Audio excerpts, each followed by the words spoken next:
Tiffany. What up? What up? They was hating. They was like, yo, she gonna be a no-show. She ain't coming. Nah. Not on Women Empowerment Week. No, I was coming, but look, I had to get me a deep freezer from Lowe's, and they was taking a long time giving me my deep freezer. You know, I'm hood. I still If pick you up in the my car, own shit. you need to turn some light on if you in the car. Cause there you go. We take it like that. But yo, sis, what was the reason for the short hair? Why you said I want to look like that? you. I want to look like you. As fuck. And you sexy as hell, sis. You know better than that. Don't play with me like don't play with me like that. Yeah. How do you feel about this vice president? You know, I got a little thing going on here with the Fat Joe Show, Women Empowerment Week. How did you feel when you heard Kamala was going for vice president with Joe Biden? Well, I ain't gonna lie to you. I really wanted him to get Karen Bass. I really like Karen Bass. Okay. I like what she's done in California. She still lives in, you know, she's very much in the hood. That's why I was hoping he would pick. Now, I was hoping he picked Stacey Adams. Oh, Stacey Abrams, she's great too. I like her too. Like, yeah, I support her 110%. Yes, I support her 110%. But you know,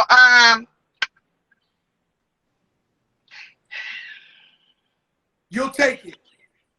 You know, we take what we can get. You know, we one step closer in the right direction. Might not be my first choice, but you know what? I don't know. She might be cool as hell. She might get the job done. It's about getting the job done. You know, representing the people. Hey, I'm not gonna hate on her. I'm happy there's a woman in the mix. You know, I'm not gonna hate on it. A black woman.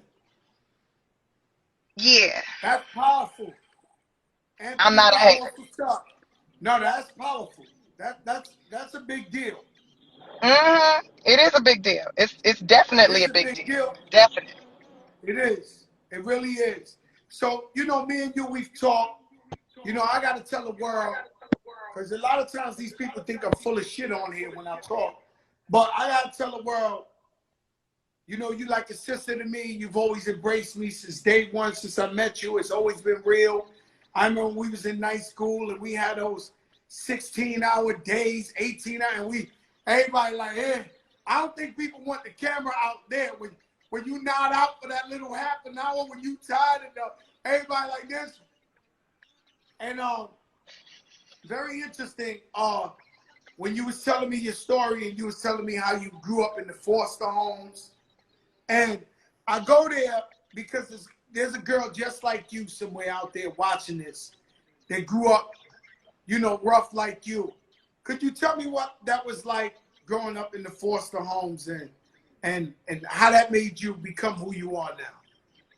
Well, I have to say, growing up in a foster care system is not the best way to grow up. It's difficult, it's scary, because you never knew, like, the beauty of having parents is that you know, this is where y'all gonna live, and even if y'all have to move or, you know, one goes away, you know you got another one, you know that you're gonna be with your family. When you're in foster care, you are a lot of times moved not with your family. A lot of times you don't know anybody there. You separated from your sisters and brothers. It's difficult. It was very scary a lot of the times. But, you know, I was grateful to have the opportunity to get to live with so many different types of people.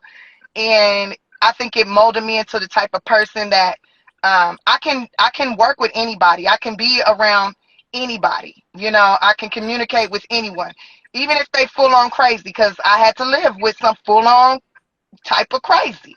I learned how to survive. I learned how to get my clothes, put them in a trash bag super quick and move to the next place. And that's what inspired me to start my foundation, the She Ready Foundation, because I remember at 13 feeling like garbage, like, dang, all my clothes get put in these garbage bags, and it makes me feel like garbage, and I'm being moved around like that. And I said to myself at 13, if I ever get any kind of power, if I ever get put in a position where I can do something, I'm going to try my best to make sure children that are in the system don't feel like garbage. So I'm going to get them suitcases, you know, and I did that, and it's been doing it. And I could see that, because once you get a suitcase, and people don't even think about this, but you instantly go from a person carrying a trash bag like a hobo or something like that, or a vagabond, to becoming a traveler, to becoming someone on an adventure, to becoming a person. And when you start looking at yourself that way, like, oh, where's my suitcase with my things, then it turns into, you know, it's just the confidence level goes up. The way the child thinks of themselves goes up.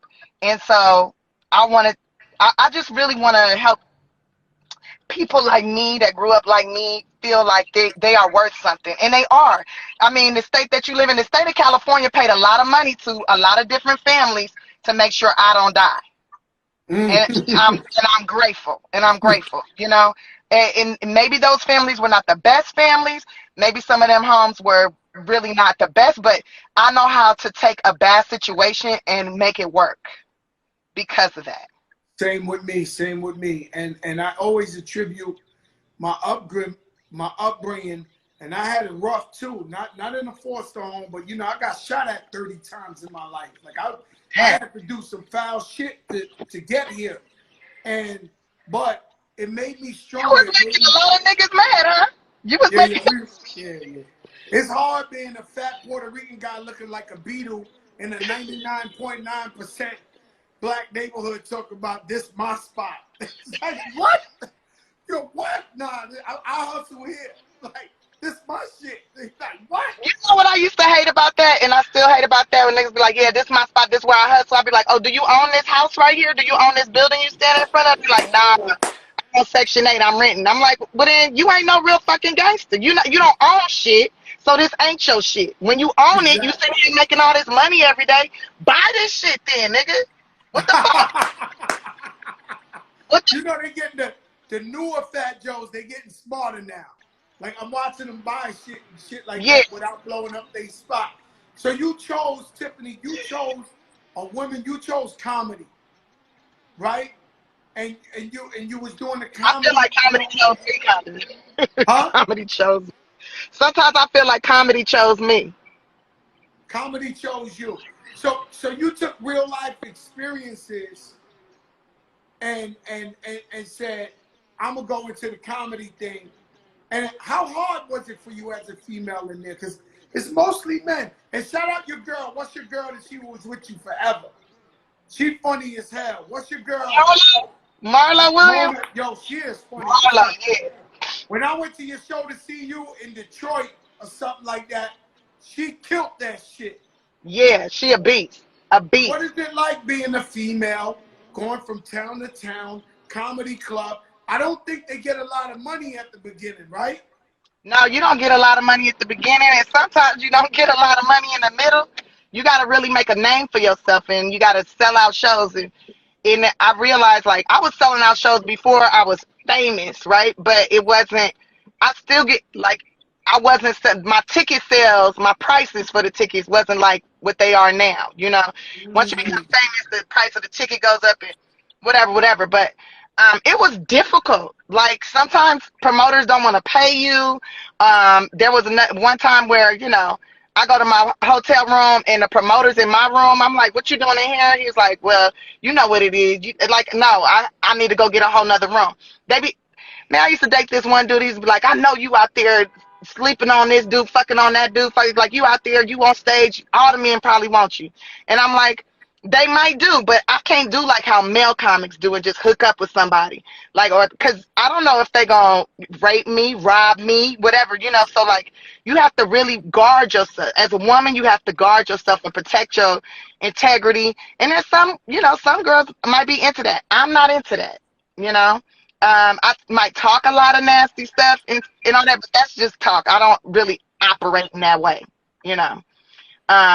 Not anymore. Maybe in my early 20s, but not anymore. Like, I'm too grown up for that. I heard you say, nah, I leave that alone.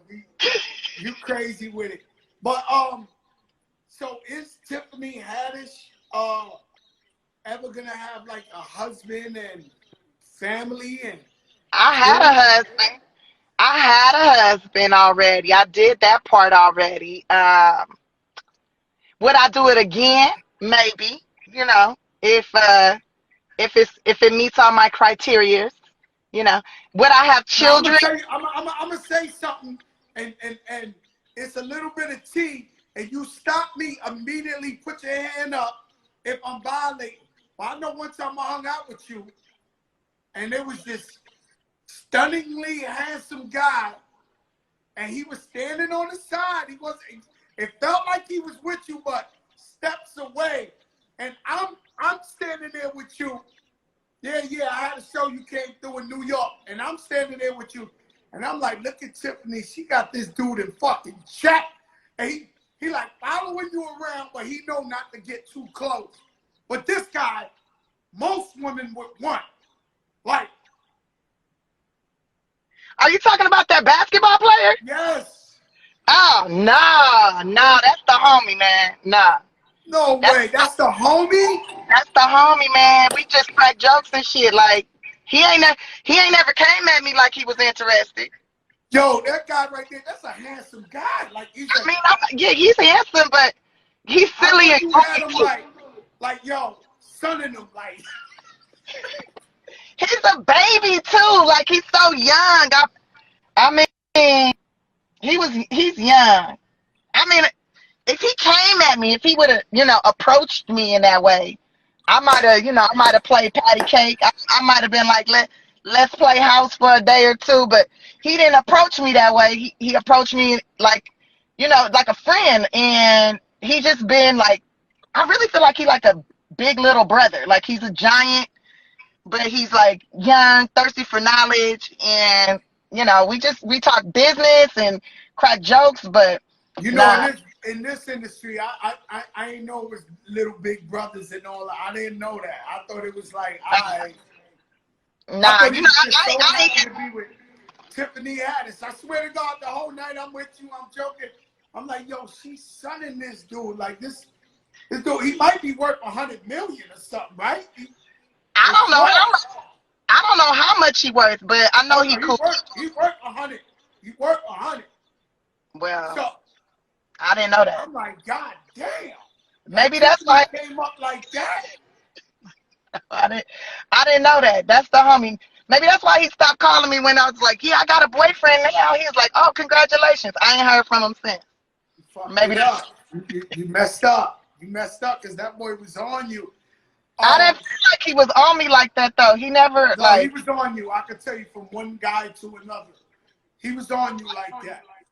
Well, he And didn't. let He me didn't. tell you, you worked so hard, Tiff. I know COVID might have slowed it down or whatever, but you work aggressively. Um, why do you work so hard? Why do you work so hard? Like I see you in this movie, that movie, this, and then I'm watching Good Morning America. You on there? This, you like you work very, very hard. Can you tell me why? Because I'm building an empire, bro. I'm creating generational wealth, not just for myself or if I get foster kids or adopt or whatever, but for like my family, for people that work with me. I'm a outwork anybody. I will outwork the hell out of somebody. I might not be the best, but I'm I'm really good at putting in that work. And so, yeah, that's what I'm doing. That's why. And I You know, love what I do. I love it. I love it. So it don't even feel like work all the time. I always have this nightmare, and this night me. I have one, and it's like animated and cartoon, and it's always a project building because I grew up in forest projects. A project building chasing me in my dream, with hands and legs like trying to pull me back into the projects, and um, it's a nightmare. I get up like sweating, like holy shit. I don't want him to grab me. I don't want to be back in the pissy elevators. I don't want to be in there. And so when I see somebody like you who came up from nothing, working so hard, I wonder if you have those nightmares or you have those worries. I used to have, and that might be also why I work so hard. I used to be homeless as hell, sleeping in my Geo Metro. Like, and I never want to experience that again. Like, and every time I get a check from a movie, I buy a piece of land and I try to like pay it off all the way as soon as possible. So I'll never be homeless. So my family will never be homeless. Like, that was the worst feeling in the world, to have to like take baby wipe baths, and, like, go into coffee shops and wash up, like, or be staying in a homeless shelter, afraid of if I'm gonna get raped or whatever, like. So to I I guess to answer your question, yes, I had those dreams, but now I've secured. I know that no matter what happens, I will always have a roof over my head. And I might be, I still live in South Central LA. I'm still in the hood. People like, why are you still over here? You should be in the hills.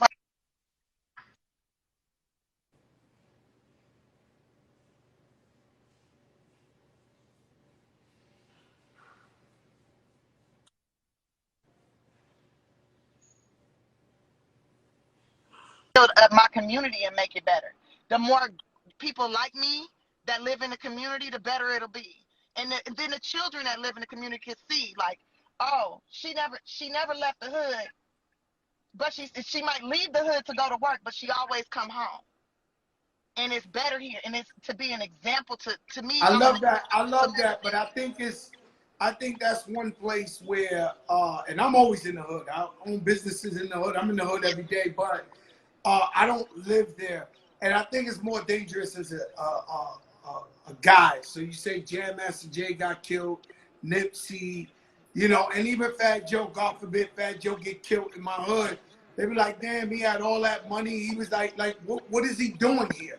But I guess from a female's perspective, And I never lived that life. Now, I dated a gang of dope dealers. I've been around some shit.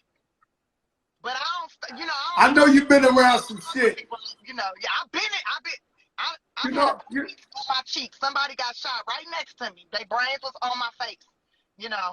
I've experienced things, but I don't associate. Like, I still have my, my day ones that I still talk to or whatever, but I don't hang out like that anymore. I'm too busy working. Let me ask you a question, Tiff, right? Because you keep talking about family, and then we know you grew up in a group home.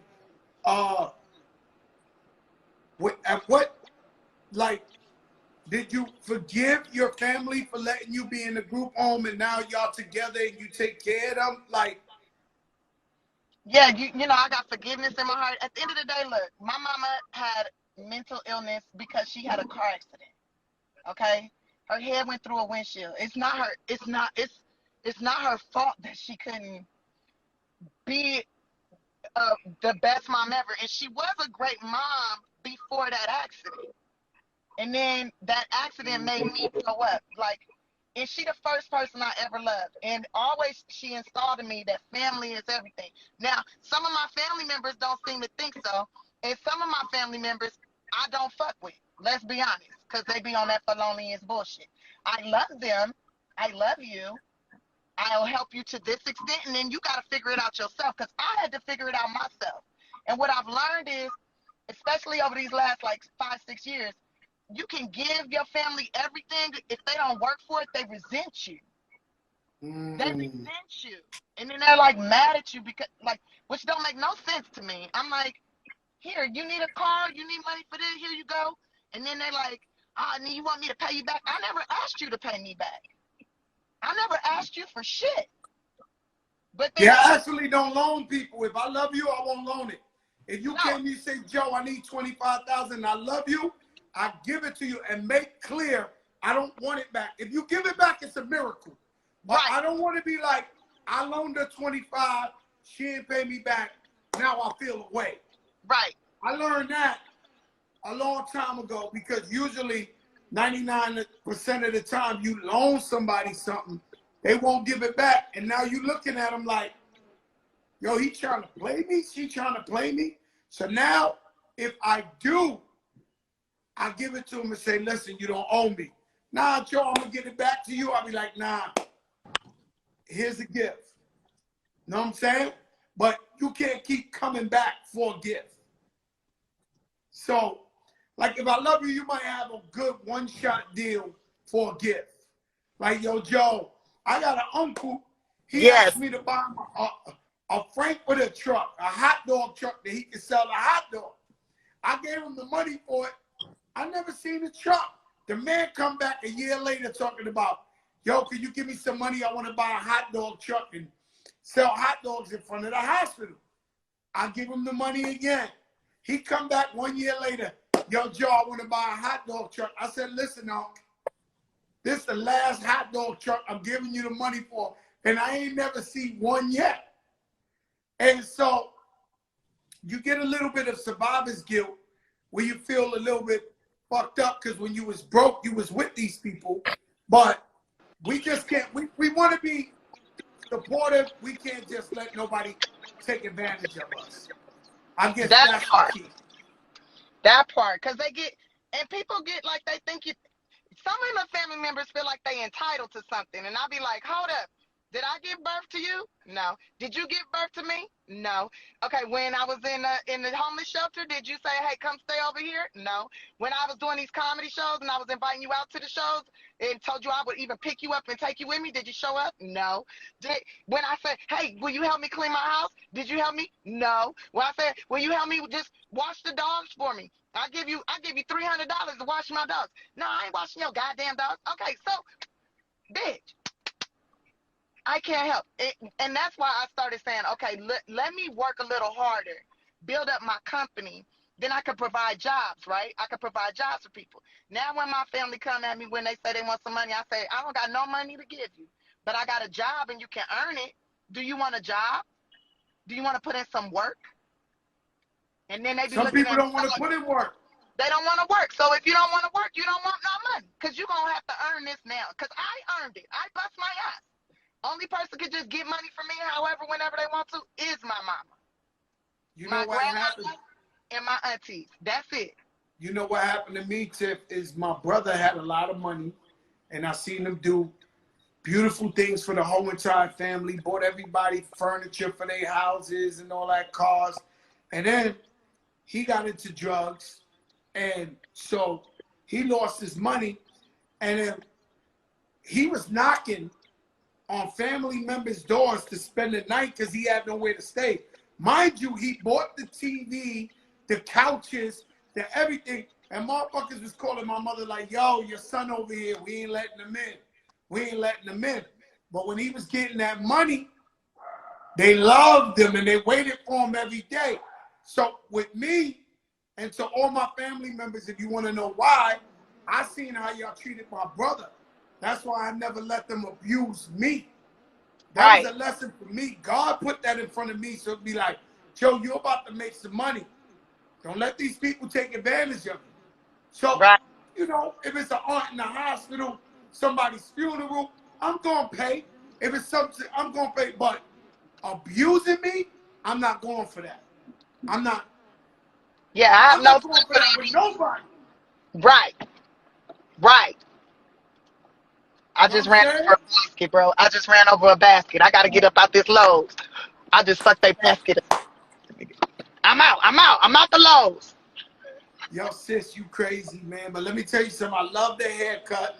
Thank you. I love it. I got 3 moles on my head. I found a new mole the other day under one of these wrinkles on the back of my head. Found out I got me a meathead. What? You got a what? A meathead? Yeah, I got a meathead, and when it's all the way clean, all the way bald, nothing on it, it feels kind of like a penis. So I think I got a meaty dickhead. Yo, Tiff, you gotta stop, man. Let me ask you something, yo, Tiff. I usually ask people their top 5 rappers. I want to ask you your top 5 comedians of all time. Top dead 5 or alive. Dead or alive. Top 5 comedians of all time. Dave Chappelle, Richard Pryor, Lenny Bruce, George Carlin, and I really love Wanda Sykes. I love what she brings to the table. And I could keep going. It's at least like 20 comedians that I feel like are the dopest of all time. But because we left out Eddie Murphy. Well, Eddie Murphy, that's a comedic actor, comedian. Eddie Murphy is dope, but I haven't seen his stand up. I haven't seen nothing new. But also, I ain't seen nothing new from George. But he dead. Lenny Bruce. Yeah, but the old Eddie Murphy Raw, I don't know if you was too little for that. Yeah, no, I've seen it. I can start reciting all of it to you right now. Oh, yeah. Um, Shout out to my girl Shayla. Shayla, she's on here. She said Wanda Sykes, yes. yes, Wanda's dope. But Eddie, there's a lot of comedians. There's so many great comics, so many great people you got two. I think David Chappelle is the greatest of all time. I think Richard Pryor is the second greatest. I always thought Richard was the greatest, but I can't even front no more. Dave Chappelle the best, right? Yeah. So we got Richard Pryor. I say Eddie Murphy third. Okay. That's where it gets tricky. Let me ask you something. You remember George Carlin? George Carlin was one of the most intellectual comedians. No, it was funny, but do you remember Ralph Cramden? Yes. Yes. Is he a comedian? That's an actor. Yeah, but the Honeymoon, he was funny as hell in the Honeymoon. But he didn't do stand-up, though. He used to do song and dance, like vaudeville stuff, but he wasn't a stand-up comedian. You talking about stand-up, or you talking about, like, everything, just comedian, funny people. Oh, funny people, well, then you need Lucille Ball, Ralph Cramden, yeah, him. I'm going Ralph Cramden, and then fifth, I'll go with early Cat Williams. And even current day Cat Williams. This nigga's hilarious if you get him on the telephone. You gonna die laughing. Cat is dope. Cat is dope. I fuck with Cat Williams. Back in the day when he was talking about, he was coming up like an essay on the baby carriage. Oh my God. I'm gonna tell you a story. I was with somebody and they were smoking mad weed. I don't smoke. Smoking mad weed back in the days. And when BET used to have the comedy series, they had this big fat dude. I definitely caught contact. And he had a little head. And he wore the extra suit, like the long-ass Steve Harvey suit, the long Talking about Lavelle Crawford. I think you're talking about Lavelle Crawford or Bruce. Lavelle Crawford, bro. Yes. Yo, listen, Tip, he started looking like a human M&M with peanut to me. Yo, I almost died. And then he did a stand-up where he was talking to crack cocaine. He was like, crack was talking to him. That I almost died of laughter. Watching that. That is one of the most funniest, underrated comics ever. Lavelle Crawford is one of the dopest, and one of my personal favorites. He was on Breaking Bad as well. He's dope. Oh, yeah. Let me tell you something. He was funny. I almost died. I'm going to give George Lopez a shout. I watched his last stand-up comedy, which is funny. And what's your man, the big boy that died? Rudy May?